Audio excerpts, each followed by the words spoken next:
Hello from my backyard. This is the photography business and pricing show. Good to have you here.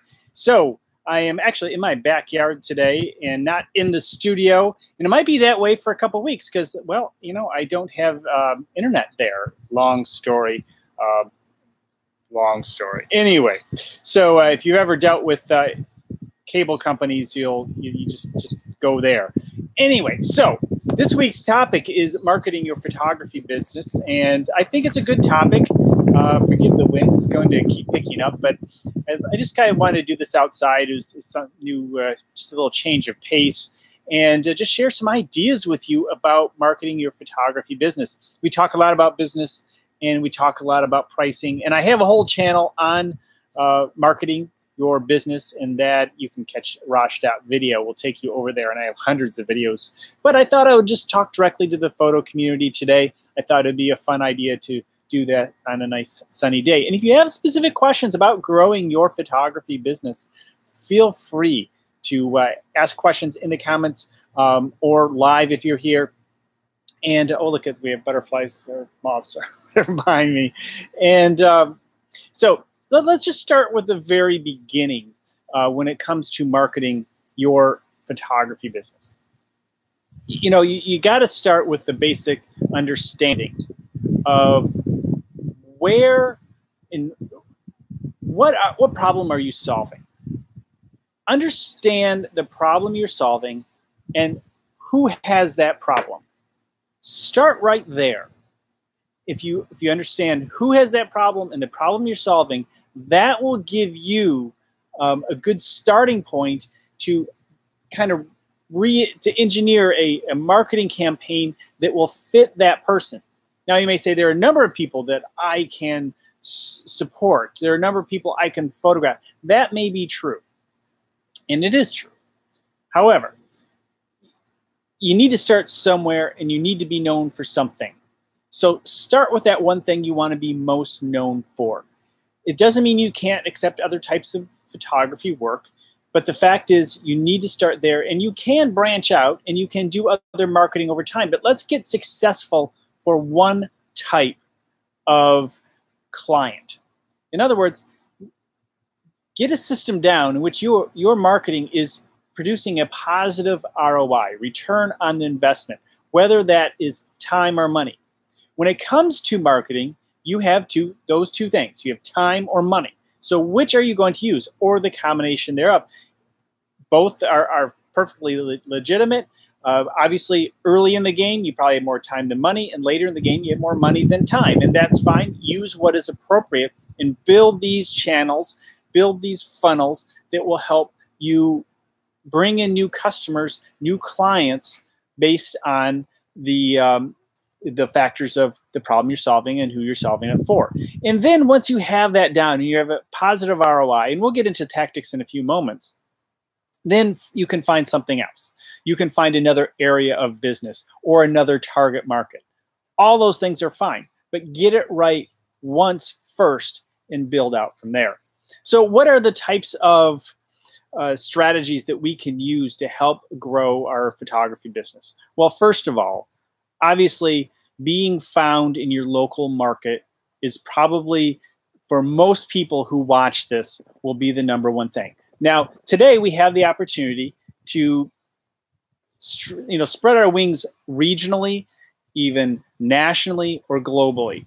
But let's start off with the idea that we need to just get our business going, and we're going to work it within our local community. And to do that, we need to be found easily. So let's start with that, and that's obviously search engine optimization. It's using your Google business account. It's using your local directories. Not that I'm saying they're that highly effective, but it certainly is part of the process. And so you start with, of course, your website. That is your portfolio.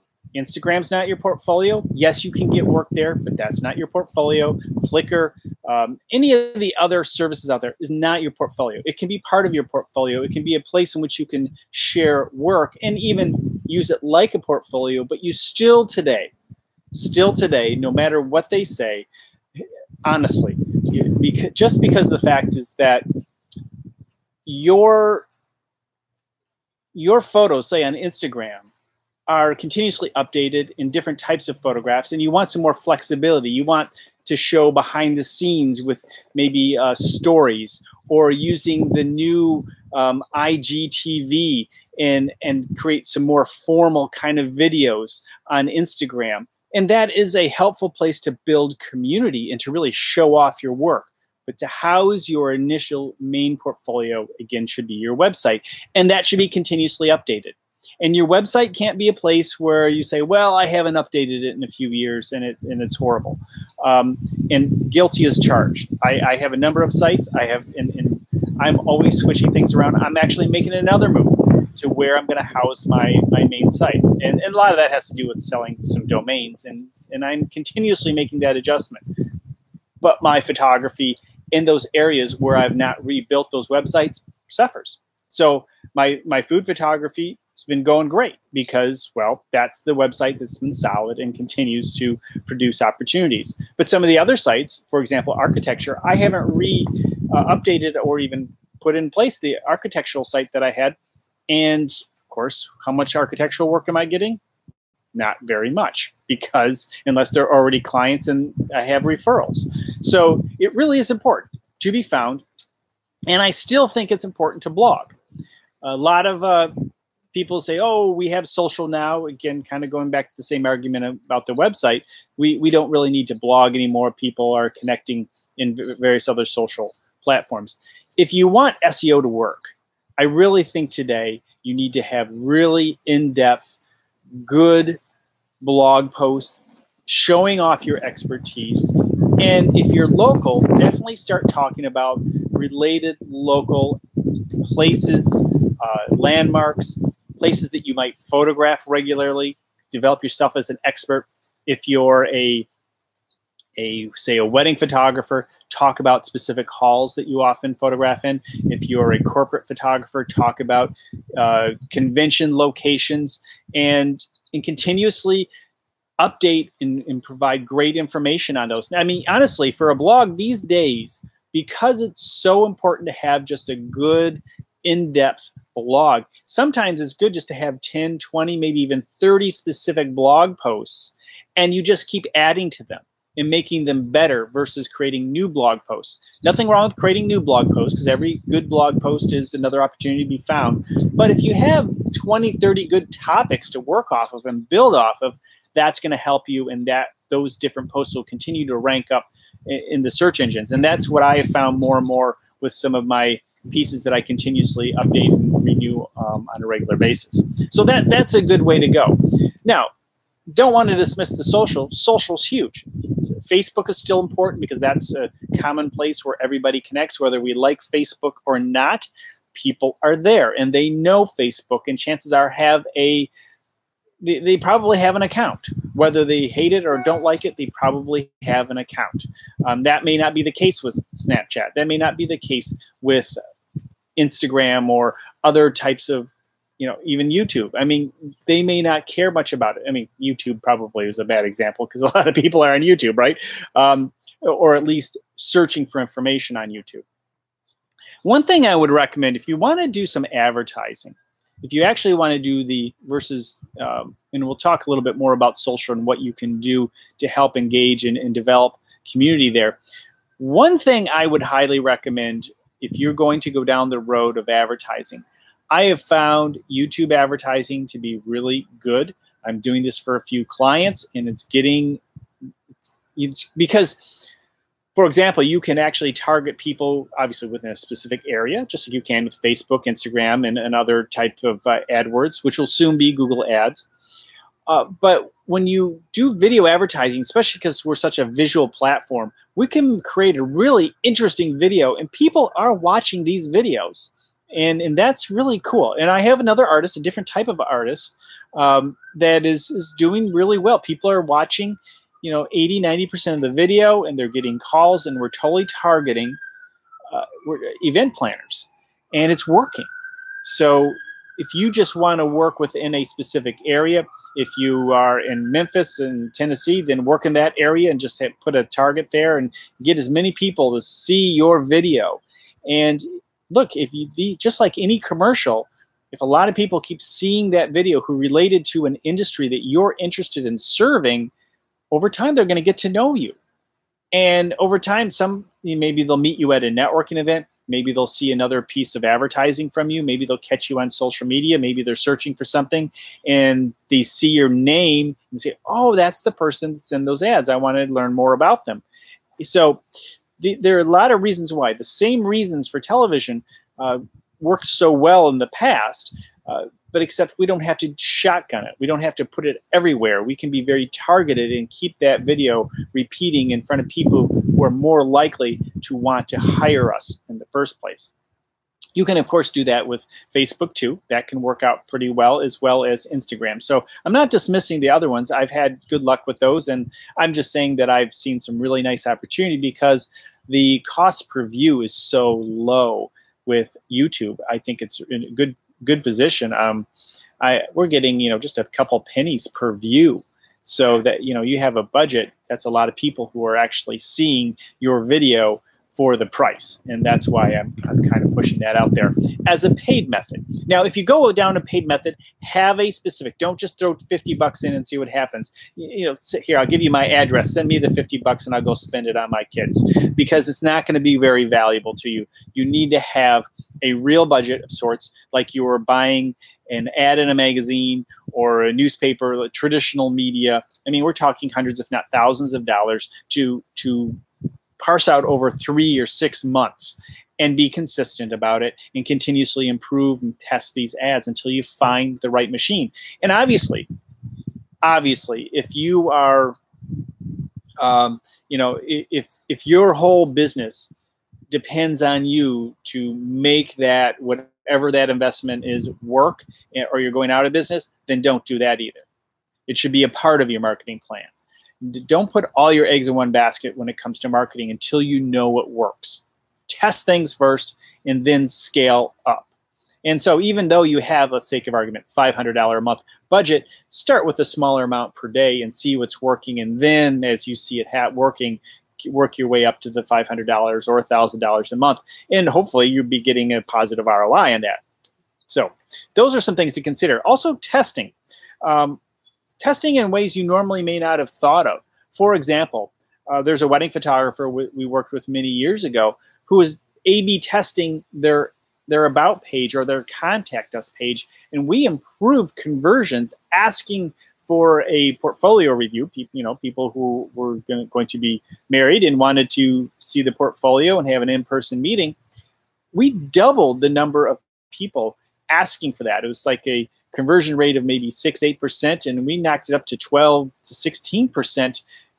That was real money just by A/B testing. And you can use Google Experiments and Google Analytics. That's a way to do it. They also have a freestanding optimized site too that you can use to A/B test. So have people see one page, have people see the other page, and then you'll see which one converts better. And then you can test another page and try to make that convert even better.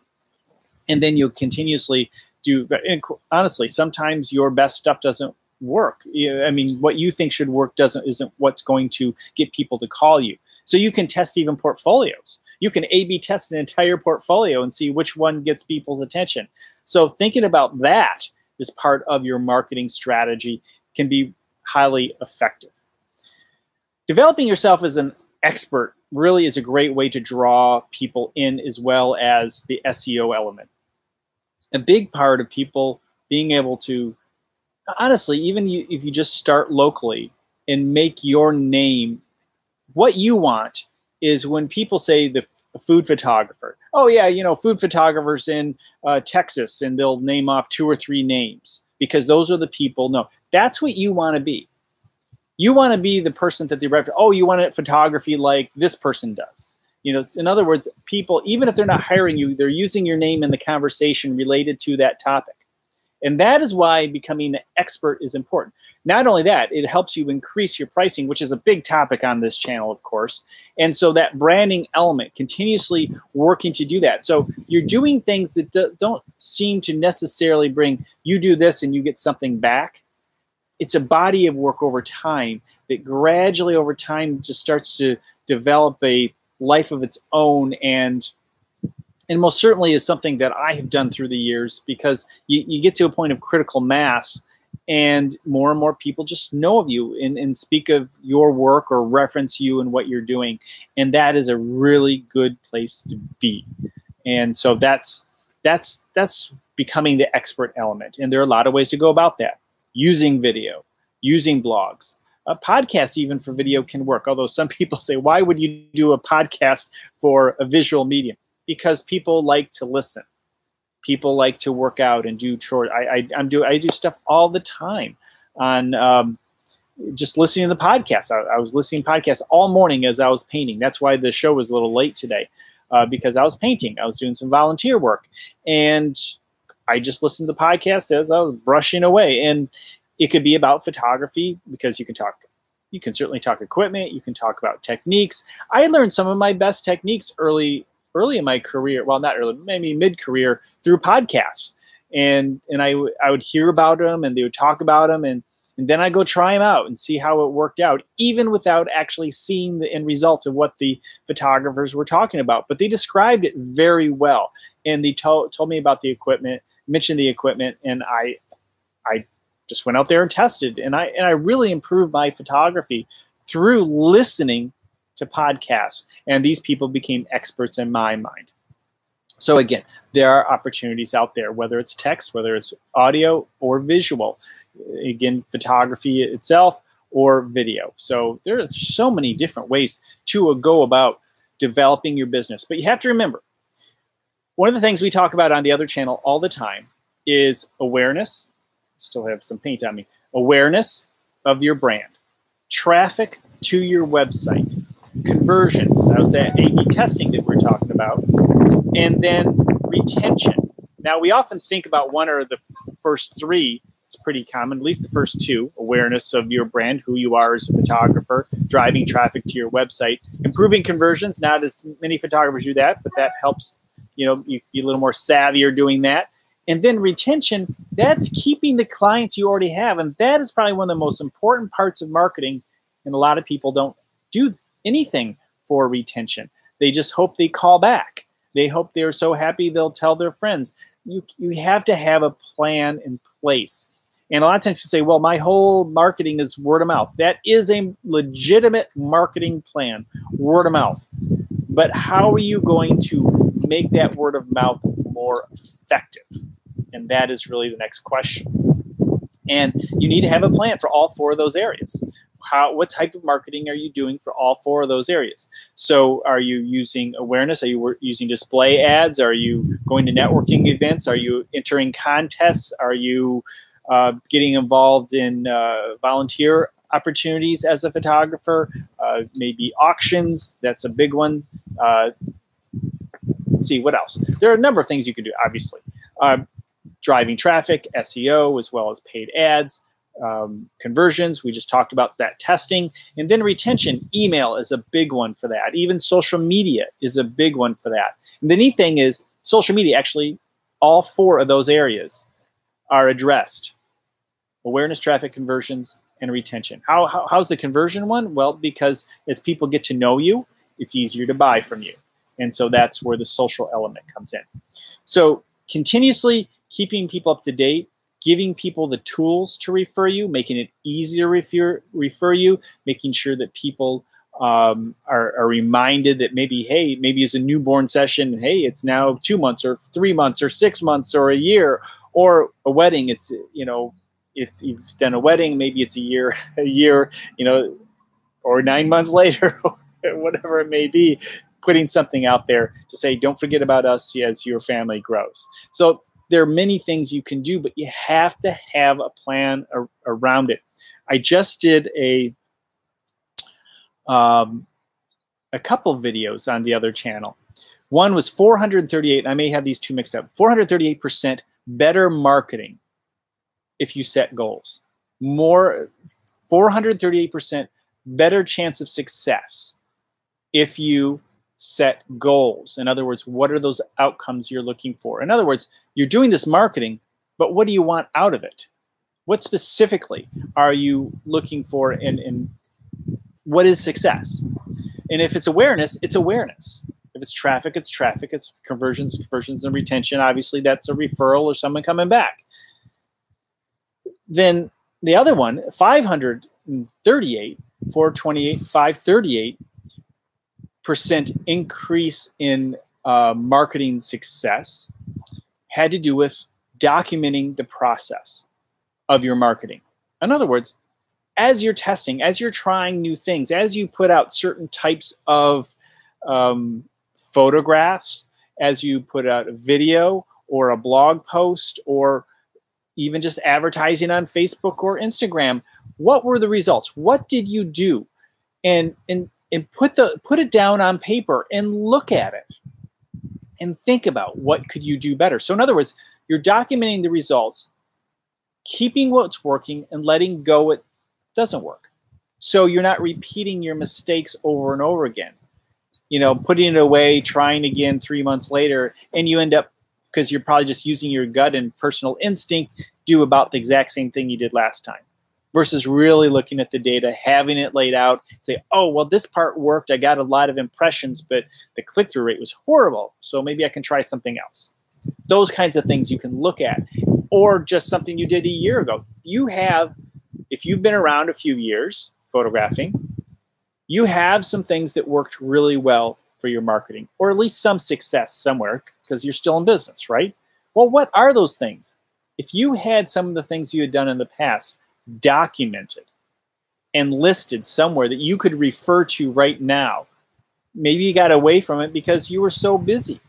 You got so busy, and now it's a year, 2, 3 years later, and you're like, what was I doing? I was doing something here and there. Maybe it was MySpace, and obviously it doesn't work anymore, but you could apply some of those successes to Instagram, or, you know, so the point being is that you could look back. So documenting these things, and so help yourself succeed in the future too, because we all go through the ebb and flow in the photography business. We all do. There are times we think nobody is ever going to call us again, and there are times we think, oh my gosh, how are other photographers struggling? There's so much work out there, we don't know what to do with ourselves. It happens to us all, and we all go through those ebbs and flows, and sometimes those, you know, flows happen for an entire year. Sometimes it's a month. Sometimes it's 6 months of like, what happened? I had so much work before. So everyone is different. I mean, having studio mates in a studio, I can certainly see that as they go through that. I can say, wow, I'm so busy. And like, man, my phone hasn't rung, or no one sent me an email in a while. And then I'll be, slow, and they'll be like, I'm like, how are they getting all this business? So it's normal. Just know that's normal.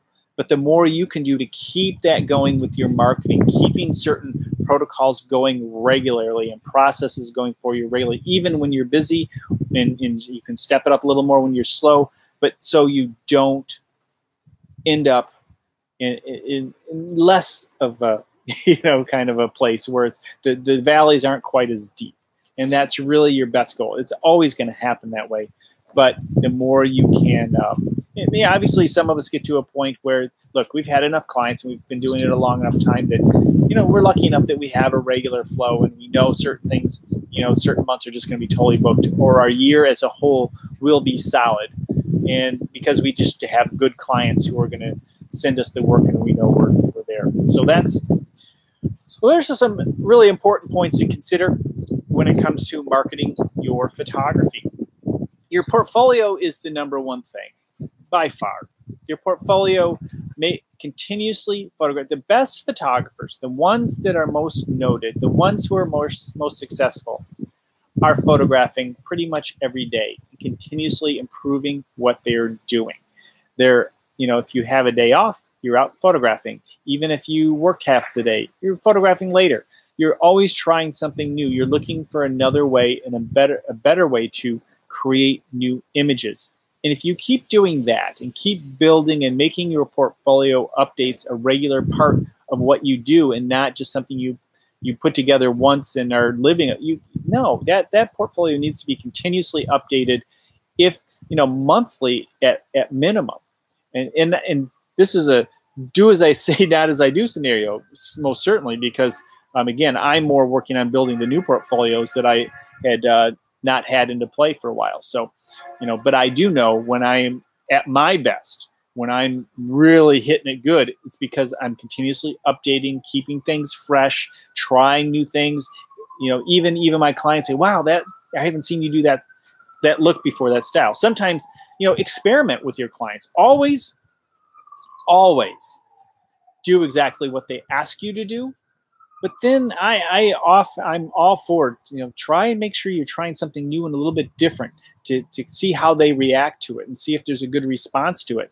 And when I've done that, it's often been, I would say 80% of the time, has been a positive result.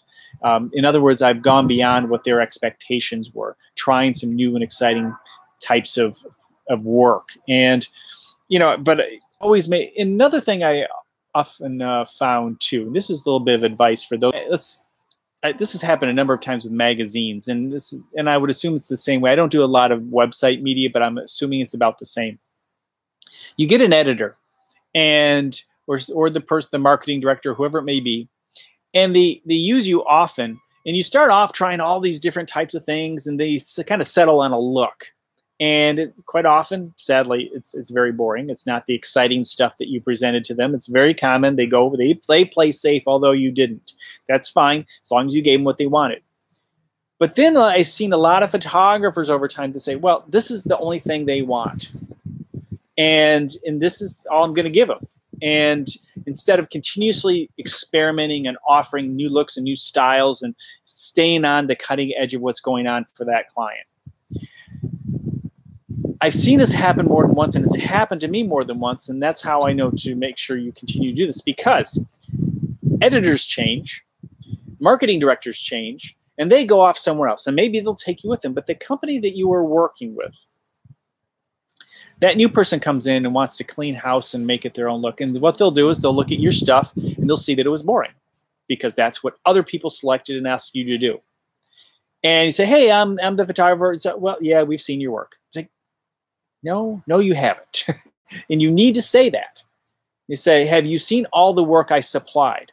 And I've done this more than once, where a new editor came in and they're like, yeah, we really want to take it to another level or a different direction. I say, well, what kind of direction do you want to take this? I said, have you seen all of the work that I have presented to your organization? Have you looked at the file? And I will actually send them some, and usually it's exactly what they're thinking. And because they want the more modern or whatever look. And I've shown that I shot these for the editor or the marketing director used these in the brochure or the website or the magazine.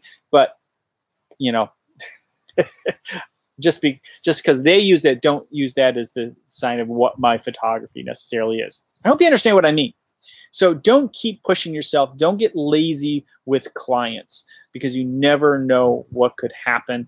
And always give them a little something extra, a little bit different. Give them what they want, but then expand from there. That is a powerful marketing tip, I'm telling you, because you're going to need to remarket yourself to your current clients in the future as that client changes. Seen it happen so many times, and that it's not going to save you every time there's a shakeup. Sometimes people come in and they just have their own people and they just want to use them. But sometimes you can keep yourself as part of the mix, or keep that opportunity in some way. I've seen that. I mean, again, I would say 50, 60, 70% of the time I've been able to keep on board. I've gone through generations of editors and marketing directors that way. So that's good. That's one of my best pieces of advice, especially as you continue to grow your photography career. So much more to share, and I'm going to continue every Friday, noon Eastern Standard Time. Today it was a little later, but look for me noon Eastern Standard Time on Fridays. Hit the bell icon so you're notified when I do go live, and that way I can share this information with you. You can come over into the chat, ask me questions directly. I'm continuously opening this up more and more on the photography business. The initial kickoff was pricing. I'll continue to talk pricing. I'll continue to talk the business. And I'll even throw some marketing in here, even though I have that other channel on marketing. I just want to connect with you. My point in my career is to share the information that I have to help you grow your photography business. And that is why I'm here. So I look forward to reading your comments in the chat. And we'll talk to you next time. And I'll have some question to answer next time, too. I have a few people have commented over at roshsillars.com and on Twitter at roshsillars. You can ask questions there, and I will do those Q&As next time. Okay, there we go. You have a wonderful day.